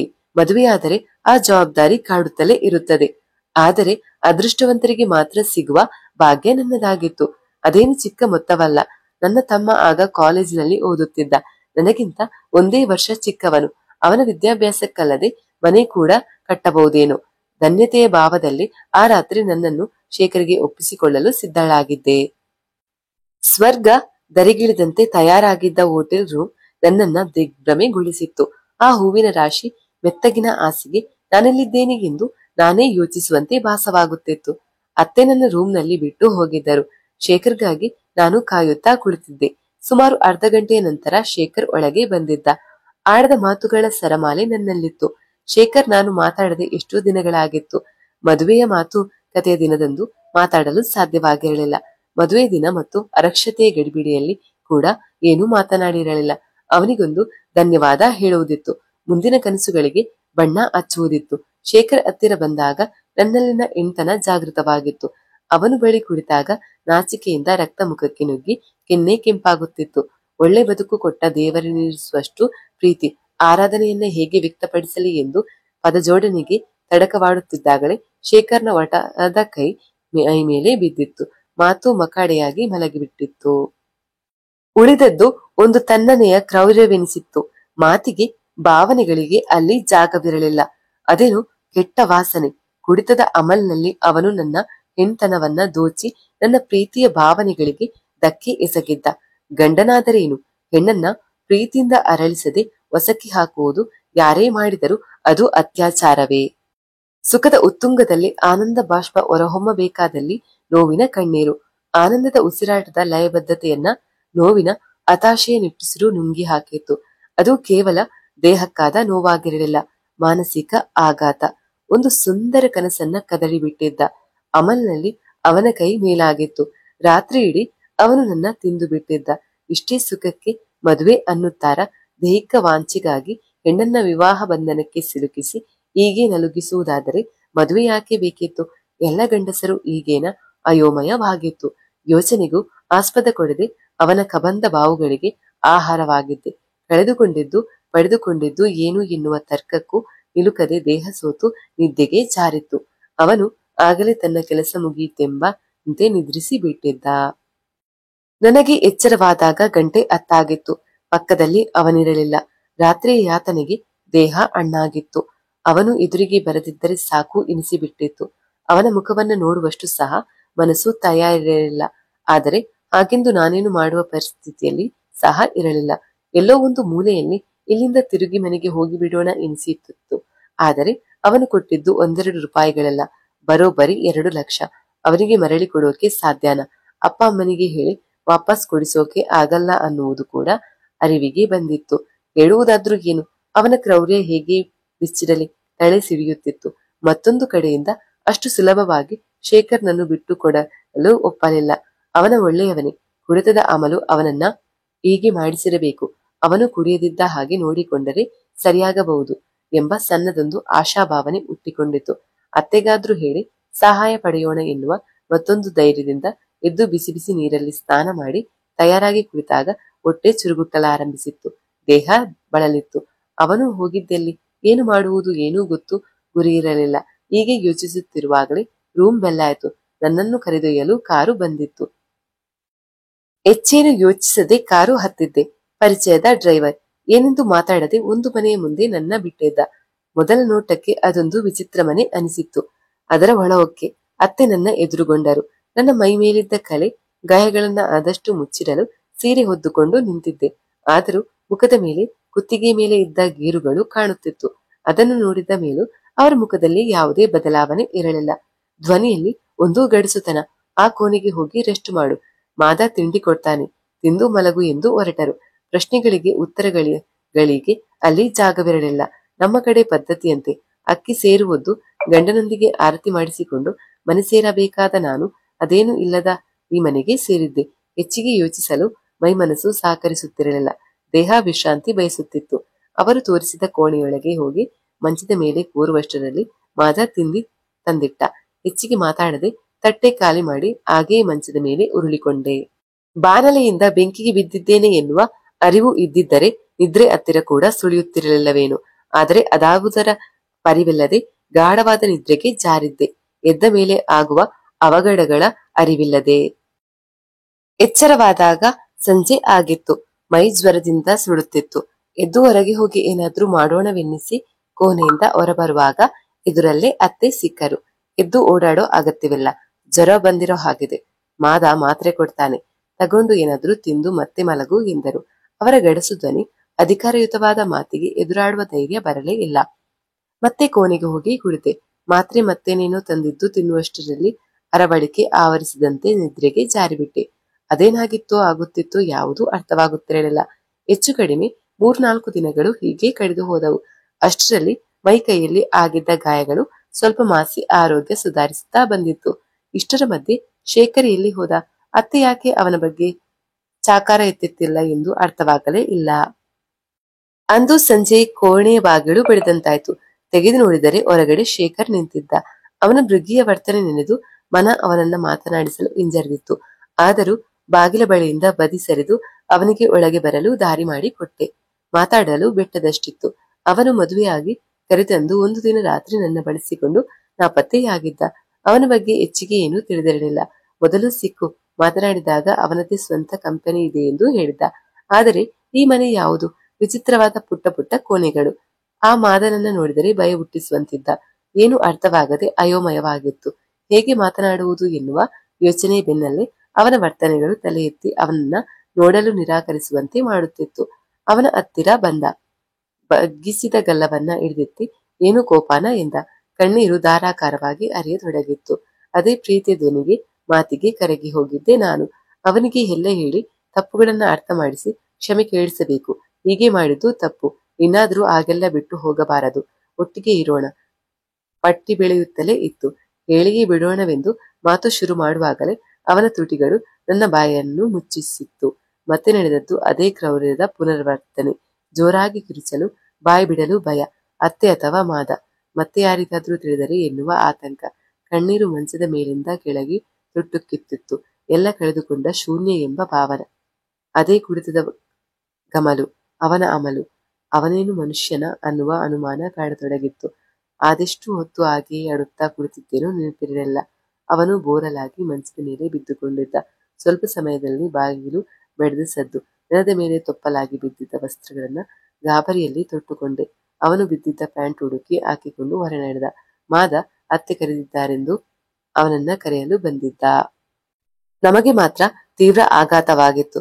ಮೈ ಮನಸ್ಸು ಎರಡೂ ಸುಸ್ತಾಗಿ ಏನೂ ಬೇಡವೆನಿಸುತ್ತಿತ್ತು. ಹೊರಗೆ ಹೋಗಲು ನಾಚಿಕೆ. ಅವನ ಮೃಗೀಯ ವರ್ತನೆಯ ಗುರುತು ಮೈ ಕೈ ಕೆನ್ನೆ ಎಲ್ಲ ಕಡೆ ಕಾಣುತ್ತಿತ್ತು. ಹಾಗೆಯೇ ಬಾಗಿಲು ಮುಂದೆ ಮಾಡಿ ಕುಳಿತಿದ್ದಾಗ ಮಾದ ಊಟ ಮಾತ್ರೆ ತಂದಿಟ್ಟ. ಬೇಡವೆಂದು ತಲೆ ಅಲ್ಲಾಡಿಸಿದೆ. ಮಾದನ ಅರಿತ ನೋಟ, ಜೊತೆಗೆ ತಿನ್ನಬೇಕು ಅಷ್ಟೇ ಎಂಬ ಗದರಿಕೆ ಧ್ವನಿಗೆ ಮತ್ತೂ ಬೆದರಿದೆ. ಗಬಗಬ ಕೊಟ್ಟಿದ್ದು ಮುಕ್ಕಿ ತಟ್ಟೆ ಅವನ ಮುಂದೆ ತಳ್ಳಿದೆ. ಘಟಘಟ ನೀರು ಕುಡಿದು ತಟ್ಟೆಯಲ್ಲಿ ಕೈ ತೊಳೆದು ಮತ್ತೆ ಮುದುರಿ ಕುಳಿತೆ. ಆಡ್ತಾವಾಗ ನಿದ್ರೆ ಆವರಿಸಿತ್ತೋ ತಿಳಿಯಲಿಲ್ಲ. ಎಚ್ಚರವಾಗುವಾಗ ಬೆಳಿಗ್ಗೆ ಆಗಿಬಿಟ್ಟಿತ್ತು. ತಲೆ ಸಿಡಿಯುತ್ತಿತ್ತು. ನನಗೇನು ಆಗುತ್ತಿದೆ? ಮೊದಲಿನ ಹಾಗೆ ಇರಲು ಆಗುತ್ತಿಲ್ಲ ಎಂದು ಮನಸ್ಸಿಗೆ ತಿಳಿಯುತ್ತಿತ್ತು. ಅತ್ತೆಯ ಬಳಿ ಮಾತಾಡಲೇಬೇಕೆಂದು ನಿರ್ಧರಿಸಿ ಬಿಟ್ಟಿದ್ದೆ. ಕೋಣೆಯಿಂದ ಹೊರಬಂದೆ. ಸೂರ್ಯನ ಬೆಳಕು ಕಂಡು ಎಷ್ಟೋ ದಿನಗಳಾಗಿತ್ತು. ಹೊರಬಂದು ಅತ್ತೆಯನ್ನ ಹುಡುಕಿದರೆ ಅವರು ದುಡ್ಡು ಎಣಿಸುತ್ತಾ ಕುಳಿತಿದ್ದರು. ನನ್ನ ನೋಡಿ ಉಸಿನಗೆ ನಕ್ಕು, ಬಾ ಕೂತ್ಕೋ. ಅವನು ಹಾಗೇನೆ. ಎಷ್ಟು ಹೇಳಿದ್ರು ಅಷ್ಟೇ. ನಿಧಾನವಾಗಿ ವರ್ತಿಸೋದು ಅವನ ಜಾಯಮಾನದಲ್ಲಿಲ್ಲ. ನೀನು ಪರವಾಗಿಲ್ಲ. ಮೊದ್ಲು ವಾಣಿ ಅಂತ ಇದ್ಲು. ಇವನನ್ನು ತಡೆದುಕೊಳ್ಳಲಾಗದೆ ಆಸ್ಪತ್ರೆಗೆ ಅಡ್ಮಿಟ್ ಮಾಡಬೇಕಾಗಿತ್ತು ಎಂದರು. ನಾನು ಗಾಬರಿಯದೆ. ಒಬ್ಬ ಅತ್ತೆ ಆಡೋ ಮಾತಾ ಇದು? ಅದು ಒಬ್ಬ ಸೊಸೆಗೆ. ಇನ್ನೊಂದು ಹುಡುಗಿ ಬಗ್ಗೆ ತಲೆ ತಿರುಗತೊಡಗಿತ್ತು. ಹಠಕ್ಕೆ ಬಿದ್ದಿದ್ದೆ. ವಿಷಯ ತಿಳಿಯಲೇಬೇಕಿತ್ತು. ಒಣಗಿದ್ದ ತುಟಿಗಳನ್ನ ನಾಲಿಗೆಯಿಂದ ಸವರಿಸಿಕೊಂಡು ಧೈರ್ಯದಿಂದ ಅತ್ತೆ ಎಂದೆ. ಒಂದು ಕರ್ಕಶವೆನಿಸುವ ದೊಡ್ಡ ನಗು. ಯಾರು ನಿನ್ನ ಅತ್ತೆ ಎಂದರು ನಗುತ್ತಾ. ಮತ್ತಷ್ಟು ಗಲಿಬಿಲಿ. ನಿಧಾನವಾಗಿ, ನೀವು ಶೇಖರ್ ತಾಯಿ ಅಲ್ವಾ ಎಂದೆ. ಆಕೆ, ಶೇಖರ್ ನಿನ್ಗೇನು ಹೇಳಿಲ್ಲ ಅನ್ಸುತ್ತೆ. ನೋಡು, ನಾನು ಅವನ ಅಮ್ಮನೂ ಅಲ್ಲ, ನಿನ್ನ ಅತ್ತೆನೂ ಅಲ್ಲ. ನಿನ್ನಂತ ಹುಡುಗಿಯರನ್ನ ಕರೆದುಕೊಂಡು ಪಳಗಿಸಿ ದುಡ್ಡು ಮಾಡೋದು ನನ್ನ ಕೆಲಸ ಅಷ್ಟೇ. ಶೇಖರ್ ನಿನ್ನ ತರದ ಎಷ್ಟೋ ಹುಡುಗಿಯರನ್ನ ನಂಗೆ ತಂದುಕೊಟ್ಟಿದ್ದಾನೆ. ನೀನು ಅತ್ತನೆಯವಳು ಇರಬಹುದು. ಅವನು ಮತ್ಯಾರನ್ನು ಕರೆದುಕೊಂಡು ಬರಲು ಎಲ್ಲಿಗೋ ಹೋಗಿದ್ದಾನೆ. ಬರೋದು ಇನ್ನೊಂದು 10 ದಿನ ಆಗತ್ತೆ. ನೀನು ತಯಾರಾಗು. ನಾಳೆಯಿಂದ ಪಿಂಕಿ ನಿಂಗೆ ಬಂದು ವ್ಯವಹಾರದಲ್ಲಿ ಹೇಗಿರಬೇಕು ಅನ್ನೋದು ಹೇಳಿಕೊಡ್ತಾಳೆ. ಒಂದು 4 ದಿನ. ಅಷ್ಟರಲ್ಲಿ ನಿನ್ನ ಮೈ ಕೈ ಗಾಯ ಸರಿಯಾಗುತ್ತೆ. ಆಮೇಲಿನಿಂದ ನಾ ಹೇಳಿದ್ದು ಕೇಳ್ಕೊಂಡು ಬಿದ್ದಿರು. ದುಡ್ಡಿನ ವ್ಯವಹಾರ ನಂದು. ಗಿರಾಕಿ ಇಷ್ಟಪಟ್ಟು ಕೊಟ್ರೆ ಅದು ನಿಂಗೆ ಅಷ್ಟೇ. ಅತಿ ಬುದ್ಧಿವಂತಿಕೆ ಇಲ್ಲಿ ನಡೆಯಲ್ಲ. ಮಾದನ್ನ ನೋಡಿದ್ಯಲ್ಲ, ಅವನಿಗೆ ಯಾರನ್ನ ಹೇಗೆ ಪಳಗಿಸಬೇಕೆಂದು ಗೊತ್ತು. ಆ ಪರಿಸ್ಥಿತಿಯಲ್ಲಿ ತಂದುಕೊಳ್ಳಬೇಡ ಅಷ್ಟೇ. ಈಗ ಹೋಗಿ ರೆಸ್ಟ್ ಮಾಡು ಎಂದು ಅಲ್ಲಿಂದ ಎದ್ದು ಹೋಗಿಬಿಟ್ಟಳು. ರೂಮ್ಗೆ ಓಡಿ ಹೋಗಿ ಬಾಗಿಲು ಹಾಕಿಕೊಂಡೆ. ಶೇಖರ್ನ ವರ್ತನೆ, ನನ್ನ ಪರಿಸ್ಥಿತಿಯ ಸಂಪೂರ್ಣ ಚಿತ್ರಣ ನನ್ನ ಕಣ್ಣ ಮುಂದೆ ನಿಂತಿತ್ತು. ಶೇಖರ್ ನನ್ನ ಸುತ್ತ ಬಲೆ ಹೆಣೆದಿದ್ದ. ಅದ್ಯಾವುದೂ ಅರ್ಥವಾಗದೆ ನಾನು ಅವನನ್ನು ನಂಬಿ ಮದುವೆ ಎನ್ನುವ ಮೋಸದಾಟದಲ್ಲಿ ದಾಳವಾಗಿದ್ದೆ. ಅಪ್ಪ ಅಮ್ಮನಿಗೆ ಕೊಟ್ಟ ದುಡ್ಡಿನ ಅರ್ಥ ಈಗ ಆಗಿತ್ತು. ಅವರಿಗೆ ತಿಳಿಯದೆ ಅವರು ನನ್ನನ್ನ ಮಾರಿದ್ದರು. ಶೇಖರ್ನ ನಿಜವಾದ ವಿಳಾಸ ಅಪ್ಪನ ಬಳಿ ಇರಲಿಲ್ಲ. ನನ್ನನ್ನು ಹುಡುಕುವ ಪ್ರಯತ್ನ ಮಾಡುವುದು ಸಹ ಕಷ್ಟವೇನು. ಆದರೆ ನಾನು ಈ ಜಾಳದಿಂದ ತಪ್ಪಿಸಿಕೊಳ್ಳಲೇಬೇಕಿತ್ತು. ಕಣ್ಣೀರು ಹಾಕುವುದು ಬಿಟ್ಟು ಬೇರೇನು ನನ್ನ ಬಳಿ ಇರಲಿಲ್ಲ. ಮೈ ಕೈ ಗಾಯ ಮಾಯಲಿ ಎಂದು ಅಥವಾ ಬೇರೇನು ಕಾರಣಕ್ಕೂ ನನ್ನ ತಂಟೆಗೆ ಯಾರೂ ಬಂದಿರಲಿಲ್ಲ. ಮಾದ ಮಾತ್ರ ಹೊತ್ತು ಹೊತ್ತಿಗೆ ಸರಿಯಾಗಿ ಊಟ ತಲುಪಿಸುತ್ತಿದ್ದ. ಊಟ ಮಾಡದೆ ಹಾಗೇ ಸತ್ತು ಬಿಡೋಣ ಎನಿಸಿತ್ತು. ಆದರೆ ನನ್ನಲ್ಲಿನ ಜೀವನದ ಉತ್ಸಾಹ, ಭರವಸೆ ಹಾಗೆ ಮಾಡಲು ನನ್ನನ್ನ ಬಿಡಲಿಲ್ಲ. ಶೇಖರ್ ಹಾಗೆ ಚಂದದ ಬಲೆ ಹಣೆದು ನನ್ನನ್ನು ಅದರಲ್ಲಿ ಬೀಳಿಸಿದ್ದಾನೆ ಎಂದ ಮೇಲೆ ನಾನೂ ಅಷ್ಟೇ ಅವನದೇ ರೀತಿ ನಾಟಕ ಮಾಡಿಯಾದರೂ ಈ ನರಕ ಕೂಪದಿಂದ ತಪ್ಪಿಸಿಕೊಳ್ಳಬೇಕೆಂದು ನಿರ್ಧರಿಸಿಬಿಟ್ಟೆ. ಒಂದು ನೀಲಿ ನಕ್ಷೆ ತಲೆಯಲ್ಲಿ ತಯಾರಾಗಿತ್ತು. ಮತ್ತೆರಡು ದಿನ ಹಾಗೆಯೇ ಸರಿದಿತ್ತು. ಬೆಳಿಗ್ಗೆ ಮಾದನ ಬದಲು ಒಂದು ಹುಡುಗಿ ತಿಂಡಿ ತಟ್ಟೆ ಹಿಡಿದುಕೊಂಡು ಒಳ ಬಂದಿದ್ದಳು. ತಲೆ ಎತ್ತಿ ನೋಡಿದೆ. ಕೃತಕ ನಗೆ ನಕ್ಕು, ನೀನೇನ ಹೊಸ ಮುಖ, ಮಾಯಿ ಹೇಳಿದ್ದು ಎಂದಳು. ಆಗ ಅರ್ಥವಾಯಿತು. ಆ ಹೆಂಗಸನ್ನ ಎಲ್ಲರೂ ಮಾಯಿ ಎಂದು ಕರೆಯುತ್ತಿದ್ದರು. ನಾನು ಪಿಂಕಿ ಎಂದಳು ಅವಳು. ಅವಳು ನೆಪ ಮಾತ್ರಕ್ಕೆ ಸೀರೆ ಉಟ್ಟಿಕೊಂಡಿದ್ದಳೇನು. ನಾಭಿಯಿಂದ ಕೆಳಕ್ಕೆ ಸಿಕ್ಕಿಸಿದ್ದ ನೆರಿಗೆಗಳು, ಸಣ್ಣ ಹಗ್ಗದಂತೆ ಮಡಕಿ ಮಾಡಿ ಎದೆ ಮಧ್ಯಭಾಗದಿಂದ ಹಾದು ಹೋಗಿದ್ದ ಸೆರಗು, ತೋಳಿಲ್ಲದ ರವಿಕೆ, ಬೆನ್ನಿನ ಭಾಗದಲ್ಲಿ ಆಧಾರಕ್ಕಷ್ಟೇ ಇದ್ದಂತೆ ಬಟ್ಟೆ, ತುಟಿಗೆ ಬೆಳೆದಿದ್ದ ಕೆಂಪು ರಂಗು, ಮೆತ್ತಿದ್ದ ಪೌಡರ್, ಕೃತಕ ಕೆನ್ನೆ ಕೆಂಪು, ತಿದ್ದಿಟ್ಟ ಕಾಡಿಗೆ ನೋಡಿಯೇ ದಂಗಾಗಿದ್ದೆ. ಬಡತನವಿದ್ದರೂ ಅಪ್ಪ ಹೆಣ್ಣು ಮಕ್ಕಳಿಗೆ ಬಟ್ಟೆ ಕೊಡಿಸುತ್ತಿದ್ದರು. ಹಗ್ಗದದ್ದಾದ್ರೂ ಸರಿಯೇ. ಹರಿದು ಹೋದರೆ ಅಮ್ಮ ತೇಪೆ ಹಚ್ಚಿ ಕೊಡುತ್ತಿದ್ದರು. ಇದೆಂತ ಅವತಾರ ಇವಳದು ಎಂದುಕೊಂಡೆ. ಅವಳೇ ಮಾತು ಮುಂದುವರಿಸಿದಳು. ನೋಡು, ಭಾರಿ ಮರ್ಯಾದಸ್ಥರ ಮನೆ ಹುಡುಗಿ ತರ ಆಡಿದ್ರೆ ಇಲ್ಲಿ ನಡೆಯಲ್ಲ. ತಿಂಡಿ ತಿಂದು ಬಾ, ಮನೆ ತೋರಿಸ್ತೀನಿ ಎಂದಳು. ಹೆಚ್ಚಿಗೆ ಮಾತಿಗೆ ಆಸ್ಪದ ಕೊಡದೆ ತಟ್ಟೆಯಲ್ಲಿ ಇದ್ದಿದ್ದು ತಿಂದು ಮುಗಿಸಿ ಅವಳ ಹಿಂದೆ ಹೊರಟೆ. ಹೊರಗಿನಿಂದ ಸಾಮಾನ್ಯ ಮನೆಯಂತೆ ಕಾಣುವ ಅದು ಒಳಗಡೆ ದೊಡ್ಡ ಸಾಮ್ರಾಜ್ಯವೇ ಇತ್ತು. ಪಿಂಕಿಯಂತೆ ಇನ್ನು 10 ಹುಡುಗಿಯರಿದ್ದರು. ಅವರೆಲ್ಲ ಬಂದು ಎಷ್ಟು ವರ್ಷಗಳಾಗಿತ್ತೇನೋ ಆ ಜಾಗಕ್ಕೆ. ವೃತ್ತಿಗೆ ಹೊಂದಿಕೊಂಡು ಬಿಟ್ಟಿದ್ದರು. ಪಿಂಕಿ ಮಾತಿನ ಮಧ್ಯೆ ತಿಳಿಸಿದಳು, ಈ ಮನೆಗೆ ಹೊಸ ಹುಡುಗಿಯರ ಪ್ರವೇಶವಾಗದೆ ವರ್ಷಗಳಾಗುತ್ತಿತ್ತೇನು. ಮಧ್ಯೆ ಬಂದ ವಾಣಿ. ಶೇಖರ್ನ ಅಟ್ಟಹಾಸದಲ್ಲಿ ನಲುಗಿ ಆಸ್ಪತ್ರೆಯಲ್ಲಿ ಕೊನೆಯುಸಿರೆಳೆದಿದ್ದಳಂತೆ. ಯಾಕೋ ಮೈಜುಮ್ ಎಂದಿತ್ತು. ಆ ಪುಟ್ಟ ಪುಟ್ಟ ಕೋಣೆಗಳು, ಅಸ್ತವ್ಯಸ್ತವಾಗಿದ್ದ ವ್ಯವಸ್ಥೆ, ಅದೇ ಕೋಣೆಯಲ್ಲಿ ಕುಳಿತು ಸಿಗರೇಟು ಸೇದುತ್ತಾ ಕುಡಿಯುತ್ತಾ ಕುಳಿತ ಹುಡುಗಿಯರು, ನರಕ ಎಂದರೆ ಇದೇನ ಎಂಬ ಪ್ರಶ್ನೆ ಮೂಡಿತ್ತು. ಪಿಂಕಿ ಬಡಬಡಿಸುತ್ತಿದ್ದಳು. ಇಲ್ಲಿ ಹೇಗಿರಬೇಕು, ಹೇಗೆ ವರ್ತಿಸಬೇಕು, ಪಟ್ಟಿಯನ್ನ ಹೇಳುತ್ತಾ ಹೋದಳು. ಕನಸಲು ಯೋಚಿಸದ ನರಕ, ಎಂದೂ ಬಳಸದ ಪದ ಪ್ರಯೋಗಗಳು, ಅದೇ ನನ್ನನ್ನ ಘಾಸಿಗೊಳಿಸುತ್ತಿತ್ತು. ಇನ್ನು ಗಿರಾಕಿ ಬಂದರೆ ನಾನು ಹಾಗೆಲ್ಲ ಮಾಡಲು ಸಾಧ್ಯವೇ?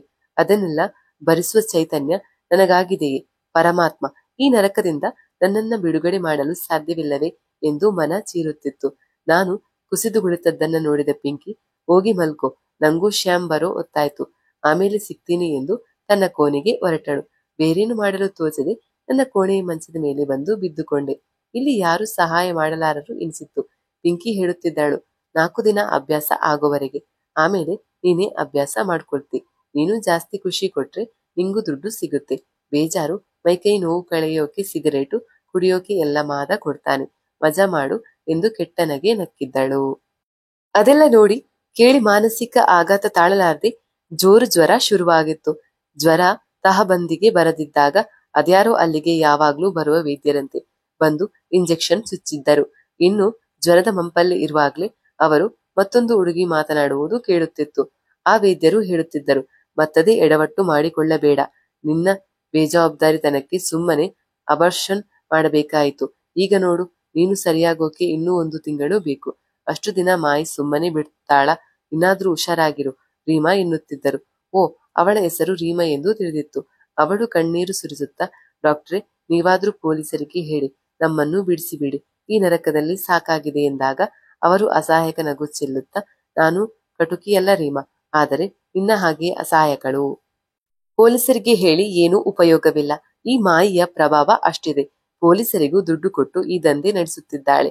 ಇನ್ನು ಅವಳ ಪ್ರಭಾವದ ಮುಂದೆ ನನ್ನ ಪ್ರಯತ್ನ ನೀರಲ್ಲಿ ಹೋಮ ಮಾಡಿದಂತೆ ಎಂದಿದ್ದರು ಡಾಕ್ಟರ್. ನಮಗೆ ಆ ಜ್ವರದಲ್ಲೂ 2 ವಿಷಯ ಅರ್ಥವಾಗಿತ್ತು. ಮೊದಲನೆಯದಾಗಿ, ಮಾಯಿ ತುಂಬಾ ಪ್ರಭಾವಿ ವ್ಯಕ್ತಿಯಾಗಿದ್ದಳು. ಆದ್ದರಿಂದ ಅಲ್ಲಿಂದ ತಪ್ಪಿಸಿಕೊಳ್ಳುವುದು ಸುಲಭವಾಗಿರಲಿಲ್ಲ. ಆದರೆ 2ನೇ ವಿಚಾರ ಸ್ವಲ್ಪ ಧೈರ್ಯ ನೀಡಿತ್ತು. ರೀಮಾ ಕೂಡ ಈ ನರಕದಲ್ಲಿ ನೆವಯುತ್ತಿದ್ದಳು. ಅವಳ ಸಹಾಯ ಸಿಕ್ಕರೆ ತಾನು ತಪ್ಪಿಸಿಕೊಳ್ಳಲು ಆಗುತ್ತೇನೋ ಅನಿಸಿತ್ತು. ಡಾಕ್ಟರ್ ಇಂಜೆಕ್ಷನ್ ಮತ್ತು ಮಾತ್ರೆಯ ಸಹಾಯದಿಂದ ಜ್ವರ ಸ್ವಲ್ಪ ಮಟ್ಟಿಗೆ ಇಳಿಮುಖವಾಗಿತ್ತು. ನನ್ನ ಆರೈಕೆಗೆ ರೀಮಾ ಬರುತ್ತಿದ್ದಳು. ಅಂದು ಮಾತ್ರೆ ಕೊಡಲು ಬಂದಾಗ ದೇವರ ಮೇಲೆ ಭಾರ ಹಾಕಿ ಅವಳ ಸಹಾಯ ಕೇಳುವ ಧೈರ್ಯ ಮಾಡಿದ್ದೆ. ಇನ್ನೇನು ಮಾತ್ರೆ ಕೊಡಬೇಕು. ಆಗ ಆಕೆಯನ್ನ ಕರೆದೆ. ಅಕ್ಕ. ಆ ಧ್ವನಿಯಲ್ಲಿ ಇಂದು ಅರ್ಥತೆ ಇತ್ತು, ಪ್ರೀತಿಯ ಲೇಪನವಿತ್ತು, ಧನ್ಯತೆ ಇತ್ತು, ಅಸಹಾಯಕ ಕೂಗಿನಂತಿತ್ತು. ಅವಳು ತಿರುಗಿದಳು. ಇಲ್ಲ. ನನ್ನ ಧ್ವನಿಗೆ ಚಲಿಸಿದ್ದಳು. ಪಕ್ಕಕ್ಕೆ ಬಂದು ಕುಳಿತು ತಲೆ ನೆವರಿಸಿದಳು. ಬಹಳ ದಿನಗಳ ನಂತರ ಸಿಕ್ಕ ಪ್ರೀತಿಯ ಆಸರೆ ಅದು. ಕಣ್ಣೀರು ಕೋಡಿಯಾಗಿ ಹರಿದು ಬಿಟ್ಟಿತ್ತು. ಅಕ್ಕ, ಹೇಗಾದ್ರೂ ಮಾಡಿ ನನ್ನ ಇಲ್ಲಿಂದ ಹೋಗುವಂತೆ ಮಾಡಿ ತಮ್ಮಯ್ಯ ಎಂದಿದ್ದೆ. ಆಕೆ ನಿಜವಾಗಿಯೂ ಕರಗಿದ್ದಳು. ಅದೇನು ತಲೆಗೆ ಒಳೆದಂತೆ ಆಕೆ ಧೈರ್ಯವಾಗಿ ಇರು, ಖಂಡಿತ ಪ್ರಯತ್ನ ಮಾಡ್ತೀನಿ, ಆದರೆ ಈಗ ಹೆಚ್ಚು ಹೊತ್ತು ಇಲ್ಲಿ ಮಾತನಾಡುವಂತಿಲ್ಲ. ಮಾದ ನೋಡ್ತಾ ನಿಂತಿದ್ದಾನೆ. ರಾತ್ರಿ ನನ್ನ ಕೋಣೆಗೆ ಬಾ, ಮಾತಾಡೋಣ ಎಂದು ಎದ್ದು ಹೊರಟಳು. ಕವಿದ ಕತ್ತಲ ಆಕಾಶದಲ್ಲಿ ಯಾವುದೋ ಒಂದು ಮೋಡದಲ್ಲಿ ಬೆಳ್ಳಿಗೆರೆ ಕಂಡಂತಾಗಿತ್ತು.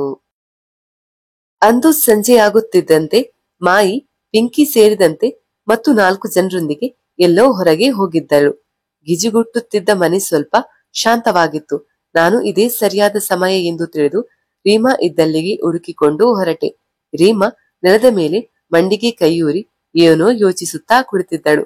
ನನ್ನನ್ನು ನೋಡುತ್ತಿದ್ದಂತೆಯೇ ಕೆಲವಲಾಗಿ ನಗಿನಕ್ಕು, ಬಾ ಕೂತ್ಕೋ, ಇವತ್ತು ಸ್ವಲ್ಪ ಉಸಿರಾಡಬಹುದು. ಆ ಮಾಯಿ ಅದ್ಯಾರೋ ರಾಜಕಾರಣಿಗಳ ಕಾರ್ಯಕ್ರಮಕ್ಕೆ ಹೋಗಿದ್ದಾಳೆ. ರಾತ್ರಿಯ ಜವಾಬ್ದಾರಿ ಅವಳದ್ದೇ. ಅಷ್ಟು ಪ್ರಭಾವಿ ಆಕೆ ಎಂದಳು. ಇರು, ಮಾದನಿಗೆ ಹೇಳ್ತೀನಿ, ನೀನು ಇಲ್ಲೇ ಇರು ಎಂದು ಎದ್ದು ಹೋಗಿ ಮಾದನನ್ನ ಕರೆದು, ಆ ಹೊಸ ಹುಡುಗಿ ನನ್ನ ಜೊತೆ ಇರ್ತಾಳಂತೆ, ನೀನು ಅದಕ್ಕೂ ಕೂಗಬೇಡ ಎಂದು ಹೇಳಿ ಬಂದು ಕೋಣೆ ಬಾಗಿಲು ಹಾಕಿ ಕುಳಿತುಕೊಂಡಳು. ನಾನೇ ಕೇಳಿದೆ, ಅಕ್ಕ, ನಿಮಗೆ ಏನಾಗಿತ್ತು? ಆ ಡಾಕ್ಟರ್ ಯಾಕೆ ಹಾಗೆ ಹೇಳಿದ್ರು? ಒಂದು ದೊಡ್ಡ ನಿಟ್ಟುಸಿರು. ರೀಮಾ, ನನ್ನ ಕತೆ ಕೇಳ್ತೀಯಾ? ಹೇಳ್ತೀನಿ ಎಂದು ತನ್ನ ಹಳೆಯ ಅಧ್ಯಾಯ ಶುರು ಮಾಡಿದಳು. ನನ್ನ ಹೆಸರು ರೀಮಾ ಅಲ್ಲ, ನಾನು ರಮ್ಯಾ. ಬಡತನ ಬಿಟ್ಟು ಬೇರೇನು ಗೊತ್ತಿಲ್ಲದ ಮನೆ. ಒಂದು ಹೊತ್ತಿನ ಗಂಜಿ ಸಿಕ್ಕರೆ ಸಾಕೆಂದು ಪರದಾಡುವಂತಿತ್ತು ಪರಿಸ್ಥಿತಿ. ಅದು ಬರೀ ಹಳ್ಳಿಯಲ್ಲ, ಕೊಂಪೆ. ಏನು ಸೌಲಭ್ಯಗಳನ್ನ ಸವಲತ್ತನ್ನ ಕಾಣದ ಜನ. ಇರೋ ಒಂದಷ್ಟು ಮನೆಗಳಲ್ಲಿ ಅಲ್ಪ ಸ್ವಲ್ಪ ಸ್ಥಿತಿವಂತರೆನಿಸಿದವರ ಬಳಿ ಕೂಲಿ ಮಾಡಿ ಜೀವನ ಸಾಗಿಸಬೇಕಿತ್ತು. ಇನ್ನು ಊರಲ್ಲೇ ಶಾಲೆ ಇರಲಿಲ್ಲ. ನಾನು ಅಲ್ಲದೆ ಬೆನ್ನ ಹಿಂದೆ ಸಾಲು ಸಾಲು ಮಕ್ಕಳು. ವಯಸ್ಸು ನಿಲ್ಲುವುದಿಲ್ಲ ಅಲ್ಲವಾ? ವರ್ಷ 18 ಆಗಿತ್ತು. ಇದೇ ಶೇಖರ ನಮ್ಮ ಊರಿಗೆ ಬಂದಿದ್ದ. ಬಡ ಹೆಣ್ಣು ಮಕ್ಕಳಿಗೆ ಪೇಟೆಯಲ್ಲಿ ಹಾಸ್ಟೆಲ್ ಸೌಕರ್ಯ ಕೊಟ್ಟು, ಕೆಲಸ ಹೇಳಿಕೊಟ್ಟು, ಕೆಲಸ ಕೊಟ್ಟು ದುಡ್ಡು ಸಂಬಳ ಕೂಡ ಕೊಡ್ತಾರೆ ಎಂದು ಹೇಳಿ ತಂದೆ ತಾಯಿಯನ್ನ ಒಪ್ಪಿಸಿ ಕೈ ಮೇಲೆ ಒಂದಷ್ಟು ದುಡ್ಡು ಕೊಟ್ಟಾಗ ಆ ದುಡ್ಡಿನ ಕಂತೆ ಅಪ್ಪ ಅಮ್ಮನ ಬಾಯಿ ಮುಚ್ಚಿಸಿತ್ತು. ಖುಷಿಯಾಗಿ ಕಳುಹಿಸಿ ಕೊಟ್ಟು ಬಿಟ್ಟರು. ಆಮೇಲಿನದ್ದು ಶುದ್ಧ ನರಕ. ಹೆಸರು ಬದಲಾಯಿತು. ಇಲ್ಲಿ ಬಂದು ಅನುಭವಿಸಿ ಬಿಟ್ಟೆ. ಇಲ್ಲಿಗೆ ಬರುವುದು ಸುಲಭ, ಆದರೆ ಹೋಗುವುದು ಮಾತ್ರ ಅಸಾಧ್ಯ. ಅಪ್ಪ ಅಮ್ಮ ಎಷ್ಟು ಹುಡುಕಿದರೂ ಗೊತ್ತಿಲ್ಲ. ಆದರೆ ಇಲ್ಲಿಂದ ಹೋಗುವ ಮಾರ್ಗ ತಿಳಿಯದೆ ಇದೇ ನರಕ ಕೂಪದಲ್ಲಿ ಬಿದ್ದು ಒದ್ದಾಡುತ್ತಿರುವಾಗ ಅವನು ಬಂದ. ಅವನ ಹೆಸರು ಅಜಿತ್. ಅವನು ಇಲ್ಲಿಗೆ ಬಂದಿದ್ದು ಅದೇನು ಮೋಜಿಗಲ್ಲ. ಅವನಿಗೇನು ಹುಚ್ಚು. ಇಲ್ಲಿನ ಜೀವನ ಹೇಗಿರುತ್ತೆ ಅಂತ ತಿಳಿಯುವ ಕುತೂಹಲದಿಂದ ಇಲ್ಲಿಗೆ ಬಂದಿದ್ದ. ನನ್ನ ಪರಿಸ್ಥಿತಿ ಅರಿವಾಗಿ ನನ್ನನ್ನ ಕರೆದುಕೊಂಡು ಹೋಗುತ್ತೇನೆಂದು ಹಠ ಹಿಡಿದ. ಮಾಯಿಗೆ ಹೇಳಿ ಅವರು ಕೇಳಿದಷ್ಟು ದುಡ್ಡು ಕೊಟ್ಟು ನನ್ನನ್ನ ಬಿಡಿಸಿಕೊಂಡು ಹೋಗುತ್ತೇನೆಂದು ಕೇಳಿದ. ಆದರೆ ಮಾಯಿ ಪಕ್ಕಾ ವ್ಯವಹಾರಸ್ಥೆ. ಒಂದು ಸಾಲದ ಇಡಿಗಂಟು ಅವಳಿಗೆ ಬೇಕಾಗಿರಲಿಲ್ಲ. ದಿನ ಬರುವ ಆದಾಯದ ಮೇಲೆ ಅವಳ ಕಣ್ಣಿತ್ತು. ಕಡಾಖಂಡಿತವಾಗಿ ಅವಳು ಅದನ್ನ ನಿರಾಕರಿಸಿ ಬಿಟ್ಟಳು. ಜೊತೆಗೆ ಅಜಿತ್ಗೆ ಹೇಳಿಬಿಟ್ಟಳು, ಅದೆಲ್ಲ ಯೋಚನೆ ಕೂಡ ಇಟ್ಕೋಬೇಡ, ಬಾ ಹೋಗು ಅಷ್ಟೇ. ಅದಕ್ಕಿಂತ ಅಧಿಕ ಪ್ರಸಂಗ ನಿನಗೆ ಬೇಡ. ಅಜಿತ್ಗೆ ಕೂಡ ತಿಳಿದಿತ್ತು. ಪೊಲೀಸರಿಗೆ ಹೇಳಿ ಕೂಡ ಪ್ರಯೋಜನವಿರಲಿಲ್ಲ. ಆದರೆ ನಮ್ಮ ಮಧ್ಯೆ ಒಂದು ನಿಷ್ಕಲ್ಮಶ ಗೆಳೆತನವಿತ್ತು. ಬರಡು ಬದುಕಿನಲ್ಲಿ ಸೋನೆ ಮಳೆಯಂತೆ ಅವನು ಬಂದಿದ್ದ. ಬೇರೆ ಯಾರೋ ಬಂದು ದಿನನಿತ್ಯ ನಂಗೆ ತೊಂದರೆಯಾಗುವುದನ್ನು ಸಹಿಸದ ಅವನು ಅದನ್ನು ತಪ್ಪಿಸಲೆಂದು ದಿನಾ ಬರುತ್ತಿದ್ದ. ನಾನು ಅವನಿಗೆ ತುಂಬಾ ಬಾರಿ ಹೇಳಿದ್ದೆ, ಅಷ್ಟೆಲ್ಲ ಖರ್ಚು ಮಾಡಬೇಡ, ಅದಕ್ಕೆ ನಾನು ಯೋಗ್ಯಳಲ್ಲ ಎಂದು. ತಿರುಗಿ ಬರುತ್ತಿದ್ದುದು ಒಂದು ಸಣ್ಣ ಮುಗುಳ್ನಗೆ. ರಾತ್ರಿ ಇಡೀ ಇಬ್ಬರು ಸೂರು ನೋಡುತ್ತಾ ಬೆನ್ನಿಗೆ ಬೆನ್ನು ಹಚ್ಚಿ ಮಲಗಿ ಅದೆಷ್ಟೋ ಮಾತಾಡುತ್ತಾ ಬೆಳಕು ಮಾಡುತ್ತಿದ್ದೆವು. ಅಲ್ಲಿದ್ದುದು ಪರಿಶುದ್ಧ ಅಂತಃಕರಣ, ಅವನ ಮಾತೃ ಹೃದಯ. ಹೀಗೆ 1 ತಿಂಗಳು ಕಳೆದಿತ್ತು. ನನಗೆ ಈ ನರಕದಿಂದ ಮುಕ್ತಿ ಬೇಕಿತ್ತು. ನಾನೇ ಯೋಚಿಸಿದೆ, ಗರ್ಭಿಣಿಯಾದರೆ ಹೌದು, ಆಗ ಇಲ್ಲಿಂದ ಹೋಗಿಬಿಡಬಹುದು ಎಂದುಕೊಂಡೆ. ಅಜಿತ್ಗೆ ಕಾಡಿಬೇಡಿ ಒಳ್ಳೆಯ ಗೆಳೆತನದ ಪರಿಧಿ ದಾಟಲು ದಂಬಾಲು ಬಿದ್ದಿದ್ದೆ. 1-2 ತಿಂಗಳು ಕಳೆಯಿತು. ಅಜಿತ್ ಕೆಲಸದ ಒತ್ತಡದಲ್ಲಿ ಇಲ್ಲಿಗೆ ಮೊದಲಿನ ಹಾಗೆ ಬರಲು ಆಗುತ್ತಿರಲಿಲ್ಲ. ಯೋಜನೆ ಹಾಳಾಗಿದ್ದು ಅಲ್ಲಿಯೇ. ನನಗೆ 4ನೇ ತಿಂಗಳು ನಡೆಯುತ್ತಿತ್ತು. ಮಾಯಿಗೆ ಇದು ಗೊತ್ತಿರಲಿಲ್ಲ. ಆದರೆ ಅಂದು ಬೆಳಿಗ್ಗೆ ವಾಂತಿಯಾಗಿ ಕಣ್ಣು ಕತ್ತಲೆ ಬಂದು ಕುಸಿದು ಕುಳಿತಾದ. ಎಂದಿನಂತೆ ಬರುವ ಡಾಕ್ಟರ್ ಪರೀಕ್ಷೆಯಲ್ಲಿ ಸತ್ಯ ಬಯಲಾಗಿತ್ತು. ಮಾಯಿ ಅವತ್ತು ಸಾಕ್ಷಾತ್ ರಾಕ್ಷಸಿಯಾಗಿದ್ದಳು. ಮಾಯಿಗೆ ಸಿಟ್ಟು ನೆತ್ತಿಗೆ ಹತ್ತಿತ್ತು. ದನಕ್ಕೆ ಬೆಳೆದ ಹಾಗೆ ನನಗೆ ಹೊಡೆದಳು. ಬಸುರಿ ನಾನು ಹೈರಾಣಾಗಿದ್ದೆ. ಅವಳಿಗೆ ಸಿಟ್ಟು ಬರಲು ಕಾರಣ ಉದ್ದೇಶಪೂರ್ವಕವಾಗಿ ನಾನು ಅವಳು ಕೊಟ್ಟ ಮಾತ್ರೆ ತೆಗೆದುಕೊಳ್ಳದೆ ಗರ್ಭಿಣಿಯಾಗಿದ್ದೆ ಎಂದು ಡಾಕ್ಟರ್ಗೆ ಹೇಳಿ ಅಬಾರ್ಷನ್ ಮಾಡಿಸಿಬಿಟ್ಟಳು. 1 ವಾರ ಆಸ್ಪತ್ರೆಯಲ್ಲಿ. ಅದೇ ಸಮಯಕ್ಕೆ ವಾಣಿಯನ್ನ ಕರೆದುಕೊಂಡು ಬಂದ ಶೇಖರ ಮೃಗವಾಗಿ ವರ್ತಿಸಿ ಅವಳ ಪರಿಸ್ಥಿತಿ ಕೋಮಾಗೆ ಹೋಗಿತ್ತು. ಅದೇ ಆಸ್ಪತ್ರೆಯಲ್ಲಿ ಇದ್ದ ಕಾರಣ ಅವಳನ್ನು ನೋಡಿದಾಗ ನಾನು ಮೂರ್ಛೆ ಹೋಗುವುದೊಂದೇ ಬಾಕಿ. ಅವಳು ನನ್ನ ಚಿಕ್ಕ ತಂಗಿ ಪದ್ದಿ. ಅದು ಹೇಗೆ ಈ ರಾಕ್ಷಸನ ಬಳೆಯಲ್ಲಿ ಬಿದ್ದಿದ್ದಾಳೋ ಗೊತ್ತಿಲ್ಲ. ಅದನ್ನೆಲ್ಲ ಅರಗಿಸಿಕೊಳ್ಳುವ ಸಮಯದಲ್ಲಿ ನೀನು ಬೇರೆ ಅಲ್ಲಿ ಸಿಕ್ಕಿ ಹಾಕಿಕೊಂಡಿದ್ದಿ. ಮುಗಿಯಿತು ಪದ್ದಿ. ನನಗೆ ಇನ್ನು ಇಲ್ಲಿಂದ ಹೋಗಬೇಕೆನ್ನುವ ಆಸೆ ಖಂಡಿತ ಇಲ್ಲ. ಆದರೆ ನೀನು ಇಲ್ಲಿ ನರಳುವುದು ಬೇಡ. ಅಜಿತ್ ನನಗೊಂದು ಫೋನ್ ಕೊಟ್ಟಿದ್ದಾನೆ. ಅವನಿಗೆ ಹೇಳಿ ನಿನ್ನ ಹೇಗಾದ್ರೂ ಹೊರಗೆ ಕರೆದುಕೊಂಡು ಹೋಗಲು ವ್ಯವಸ್ಥೆ ಮಾಡಿಸುತ್ತೇನೆ ಎಂದಳು. ರೇಮಾ ಕತೆ ಹೇಳಿ ನಾನು ದಂಗಾಗಿದ್ದೆ. ಈ ನರಕದಲ್ಲಿ 1 ನಿಮಿಷ ಸಹ ಇರುವುದು ಕಷ್ಟ ಎಂದು ಅರಿವಾಗಿತ್ತು. ಅದಕ್ಕಿಂತಲೂ ಮುಖ್ಯವಾಗಿ ಮಾಯಿಯ ಪ್ರಾಬಲ್ಯದ ವಿಶಾಲತೆ ತಿಳಿದಿತ್ತು. ಓಡಿ ಹೋಗುವುದು ಸುಲಭವಲ್ಲ. ಯಾರಾದ್ರೂ ಹೊರಗೆ ಕರೆದುಕೊಂಡು ಹೋದರೆ. ಆದರೆ ಕರೆದುಕೊಂಡು ಹೋಗುವವರು ಯಾರು? ಅಲ್ಲಿಂದ ತಪ್ಪಿಸಿಕೊಂಡು ಹೋಗುವುದು ಹೇಗೆ? ರೀಮಾ ಬೆನ್ನು ತಟ್ಟಿದಳು. ಪದ್ದಿ, ನಾನು ಅಜಿತ್ಗೆ ಎಲ್ಲಾ ಹೇಳಿದ್ದೇನೆ. ಅವನು ಏನೋ ಪ್ಲಾನ್ ಮಾಡಿದ್ದಾನಂತೆ. 1 ಅರ್ಧ ಗಂಟೆಯಲ್ಲಿ ಹೇಳ್ತಾನೆ.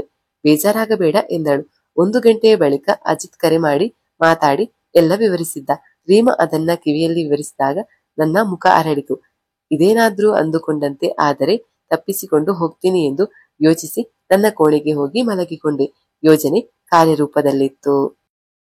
ನನಗೂ ಗೊತ್ತಿತ್ತು ಅಲ್ಲಿಂದ ತಪ್ಪಿಸಿಕೊಂಡು ಬರುವುದು ಸುಲಭವಾಗಿ ಆಗುವುದಲ್ಲ.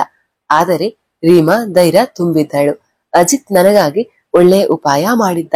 ತಾನೇ ಬಂದು ನನ್ನನ್ನು ಹೊರಗೆ ಹೋಟೆಲ್ ರೂಮ್ ಬುಕ್ ಮಾಡಿಕೊಂಡು ಕರೆದುಕೊಂಡು ಹೋಗುವುದು. ಅಲ್ಲಿಂದ ನಾನು ತಪ್ಪಿಸಿಕೊಂಡೆ ಎಂದು ಹೇಳುವುದಾಗಿ ಹೇಳಿದಳು ರೀಮಾ. ಇದು ನನಗೆ ಒಪ್ಪಿಗೆ ಆಗಲಿಲ್ಲ. ಮೊದಲೇ ಮಾಯಿಗೆ ರೀಮಾ ವಿಷಯದಲ್ಲಿ ಅಜಿತ್ ಮೇಲೆ ಅವಳಿಗೆ ಒಳ್ಳೆಯ ಅಭಿಪ್ರಾಯ, ನಂಬಿಕೆ ಇರಲಿಲ್ಲ. ಈಗ ನನ್ನ ವಿಷಯದಲ್ಲಿ ಅವರು ಮಧ್ಯೆ ಬಂದು ಅವನು ಅಪಾಯ ತಂದುಕೊಳ್ಳುವುದು ನನಗೆ ಬೇಡವಾಗಿತ್ತು. ರೀಮಳಿಗೆ ಅದನ್ನೇ ಹೇಳಿದೆ. ಅಜಿತ್ಗೆ ಕೂಡ ಅಪಾಯದ ಅರಿವಿತ್ತು. ಜೋರಾಗಿ ಯಾವುದೇ ಮಾತನಾಡುವ ಆಗಿರಲಿಲ್ಲ. ಅನುಮಾನಾಸ್ಪದವಾಗಿ ವ್ಯವಹರಿಸಿದರೆ ಪ್ರಾಣಕ್ಕೂ ಸಂಚಾರಕವಿತ್ತು. ರೀಮಾ ಹತ್ತಿರ ಫೋನ್ ಇರುವುದು ಅಲ್ಲಿ ಯಾರಿಗೂ ಗೊತ್ತಿರಲಿಲ್ಲ. ಕದ್ದು ಮುಚ್ಚಿ ಉಪಯೋಗಿಸುತ್ತಿದ್ದಳು. ತುಂಬಾ ಯೋಚನೆ ಮಾಡಿ ನನಗೆ ಅನಿಸಿದ್ದನ್ನ ರೀಮಾಗೆ ಹೇಳಿದೆ. ಅಕ್ಕ, ಅಜಿತ್ ಹತ್ರ ಮಾತಾಡಿ ಅವರ ಫ್ರೆಂಡ್ ಯಾರಾದ್ರೂ ಇಲ್ಲಿಗೆ ಬಂದು ನನ್ನ ಕರೆದುಕೊಂಡು ಹೋಗಲು ಹೇಳ್ತೀರಾ? ಆದರೆ ಅವರು ಅಜಿತ್ ಫ್ರೆಂಡ್ ಅನ್ನೋದು ಮಾಯಿಗೆ ಗೊತ್ತಾಗೋದು ಬೇಡ. ಒಂದು ವೇಳೆ ತಪ್ಪಿಸಿಕೊಳ್ಳೋಕೆ ಆಗದೆ ಇದ್ರೆ ಅದರಿಂದ ನಿಮ್ಗೆ ತೊಂದರೆಯಾಗೋದು ಬೇಡ ಎಂದೆ. ರೀಮಾಗೆ ನನ್ನ ಮಾತಿನ ಅರ್ಥವಾಗಿತ್ತು. ಆಯ್ತು ಪುಟ್ಟ, ಹೇಗಾದ್ರೂ ನೀನು ಈ ನರಕದಿಂದ ಹೋದರೆ ಸಾಕು. ನನ್ನ ಕಷ್ಟ ನೀನು ಅನುಭವಿಸುವುದು ಬೇಡ. ನನ್ನ ತಂಗಿ ವಾಣಿಗೆ ಆದ ಪರಿಸ್ಥಿತಿ ಮತ್ತೆ ಯಾರಿಗೂ ಬೇಡ ಎಂದು ಕಣ್ಣೊರೆಸಿಕೊಂಡಳು. ಅವಳಿಗೆ ತನ್ನ ಪರಿಸ್ಥಿತಿಯ ಅರಿವಿತ್ತು. ಅಜಿತ್ ಅವಳನ್ನ ಕರೆದುಕೊಂಡು ಹೋಗುವುದು ಸಾಧ್ಯವಿರಲಿಲ್ಲ. ನಾನೇ ಕೇಳಿದೆ, ಅಕ್ಕ, ನನ್ನ ಬಗ್ಗೆ ಇಷ್ಟೆಲ್ಲ ಕಾಳಜಿ ಇರುವವರು ನೀವು ಯಾಕೆ ತಪ್ಪಿಸಿಕೊಳ್ಳಬಾರದು? ರೀಮಾ ನಗಳು ಶುರು ಮಾಡಿದ್ದು ಕಣ್ಣೀರಲ್ಲಿ ಅಂತ್ಯಗೊಂಡಿತ್ತು. ನೀನು ಪಾಪದ ಹುಡುಗಿ ಪದ್ದಿ. ಹೊರ ಪ್ರಪಂಚದ ಅರಿವಿಲ್ಲ. ನಾನು ಇಲ್ಲಿಗೆ ಬಂದು ಎಷ್ಟೋ ವರ್ಷಗಳಾಗಿವೆ. ಈ ಊರಿನಲ್ಲಿ ಇಲ್ಲಿಗೆ ಬರುವ ಎಲ್ಲರಿಗೂ ನಾನು ಗೊತ್ತು. ಇನ್ನು ನನಗೆ ಇಲ್ಲಿಂದ ಹೊರಗೆ ಹೋದರೂ ಆಸರೆಗಾಗಿ ಯಾರೂ ಇಲ್ಲ. ಇನ್ನು ಅಜಿತ್ ಒಬ್ಬ ಒಳ್ಳೆಯ ಗೆಳೆಯ ಮಾತ್ರ. ಒಂದು ವೇಳೆ ಅವನು ನನ್ನನ್ನ ಇಲ್ಲಿಂದ ಕರೆದುಕೊಂಡು ಹೋದರೂ ಅವನು ನನ್ನ ಮದುವೆಯಾಗಲು ಸಾಧ್ಯವಿಲ್ಲ. ಅದೂ ಅಲ್ಲದೆ ಅವನ ಜೀವನವನ್ನ ಹಾಳು ಮಾಡುವುದು ನನಗೆ ಇಷ್ಟವಿಲ್ಲ. ನನಗಾಗಿ ಸುಮ್ಮನೆ ದುಡ್ಡು ಖರ್ಚು ಮಾಡಿಕೊಂಡು ಇಲ್ಲಿಗೆ ಬರಬೇಡವೆಂದು ನಾನೇ ಹೇಳಿದ್ದೇನೆ. ಆ ಮಗು ಆಗಿದ್ದರೆ ಆ ನೆಪದಲ್ಲಿ ಹೊರ ಹೋಗಿ ಏನೋ ಮಾಡ್ಬಿಡ್ತಿದ್ದೆ ಅನ್ನೋ ಹಂಬಲವಿತ್ತು. ಆದರೆ ಈಗ ಅನಿಸ್ತಾ ಇದೆ ಅದು ಆಗದೆ ಇರೋದೇ ಒಳ್ಳೇದಾಯ್ತು. ನಮ್ಮಂತವರಿಗೆ ಹುಟ್ಟಿದ ಮಕ್ಕಳಿಗೆ ಭವಿಷ್ಯ ಇರೋದಿಲ್ಲ ಪದ್ದಿ. ನೀನೇನು ನನ್ನ ಹಾಗೆ ಈ ವೃತ್ತಿಯಲ್ಲಿ ಮುಳುಗಿ ಹೋಗಿಲ್ಲ. ಬೇಗ ಹೊರಗೆ ಹೋಗು. ವಾಪಸ್ ಮನೆಗೆ ಹೋಗದಿದ್ದರೂ ಪರವಾಗಿಲ್ಲ.